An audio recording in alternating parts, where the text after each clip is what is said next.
Sí, esto es la OSPA Televisión. Beethoven, 250 años, estamos de cumpleaños. Mañana en Avilés, el viernes en Oviedo. Tercera Sinfonía de Beethoven, obertura de las criaturas de Prometeo y concierto número 1 de piano de Liszt. Con nosotros el maestro Garrett Keats. Maestro, thank you so much for joining us. Thank you, muchas gracias. ¿Cómo se hace ahora Beethoven, maestro? Beethoven, for me, it's just completely changed over my lifetime. You know, in the last 35 years, we went from growing up listening to the famous old recordings, Berlin Philharmonic, Herbert von Karajan, where you listen to New York Philharmonic, Bernstein, or Vienna Philharmonic, Bernstein, these things, which are fantastic, but very different. So I want to go for more crisper, lighter, perhaps quicker, and more transparent sound, less overly romantic, you know? Nos cuenta que, por supuesto, hemos nacido con fantásticas grabaciones de la Filarmónica de Berlín, Filarmónica de Viena, con Bernstein, con Karajan, con toda esta gente, lo cual es admirable lo que conseguían, pero sin embargo, hoy día hemos cambiado. Hoy se toca de una manera mucho más ligera, mucho más rápida, mucho más crujiente, nos dice, y mucho más transparente. Yo creo que esa es la palabra que más está utilizando él en los ensayos. Muchas gracias. Yeah, and now I think, you know, it's still the same music, and what's amazing about the Third Symphony is it is, I think of the first two chords, ram, ram, ra, di, di, do, ya. These two first chords are dramatic in a way because they're changed. It's like here we break, we go to a new place with music. You know, here we ram, ram, totally new. Yeah. Nos dice que, por ejemplo, en el comienzo de esta tercera sinfonía hay esos dos acordes tremendos que rompen con todo lo anterior y todo lo que viene después es completamente nuevo. Yeah, and then you have this amazing first movement, which now we try to do more in one. And it's a huge piece. The first movement, it's so much work for the orchestra, for all of us. It's so much work. And when you get to the recapitulation, you think, oh, it's almost over. No. With 4 or 5 more minutes.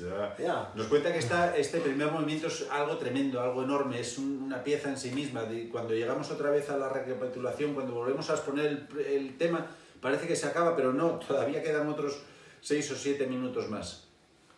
And then the other thing, of course, that's famous and interesting about this piece, besides it being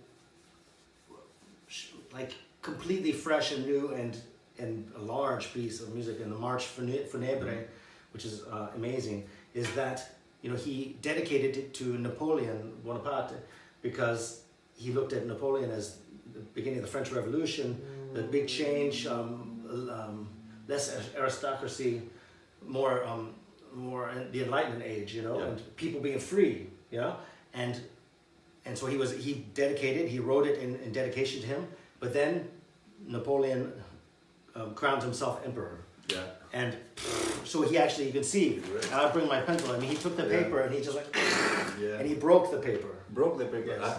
Nos dice que la fama de esta sinfonía es que Beethoven se la dedicó a Napoleón porque pensaba que era un gran hombre que comulgaba con sus ideales de libertad, de acabar con la aristocracia y con todo aquel antiguo régimen y venir a la libertad y del hombre individual.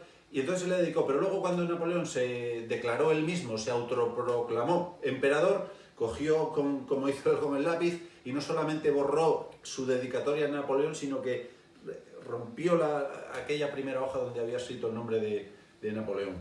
Yeah. The last thing I would say about this symphony that I really connect with is that I think for all of us in each of our lives, if we want to admit it or not, we all have big struggles. Yeah.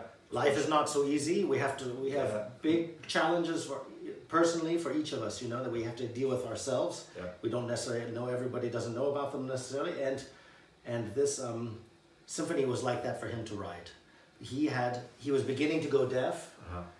He was very strong about wanting to make his mark in music, and he rewrote his pieces, and it was. I think his life was very difficult at times, of course, yeah. And that's why he can write the music, and that's hopefully why we can interpret it. Yeah, you know? Get the point of the. Nos dice que lo último que le gustaría contar sobre esta pieza de Beethoven es que, bueno, que todos nosotros, todo el mundo tiene sus dificultades, atraviesa sus momentos difíciles, tiene sus luchas personales en la vida que no tienen por qué enterarse los demás. Beethoven las tenía. En estos momentos era cuando empezaba a quedarse sordo y él de alguna manera quería dejar su sello, su impronta en la historia de la música, y quizás esta música refleja todo eso, y él espera que nosotros seamos capaces de tocarla de esa manera. Maestro, thank you so much for joining us. Muchas gracias por sus palabras, mucho éxito para este concierto. Muchas gracias. Y a ustedes, como siempre, esperamos verles en Avilés y en Oviedo. Recuerden que en Oviedo tenemos una conferencia muy interesante antes del concierto. Marta, como siempre, los mandos, muchas gracias, y hasta la semana que viene, que volveremos con más música. Bravo.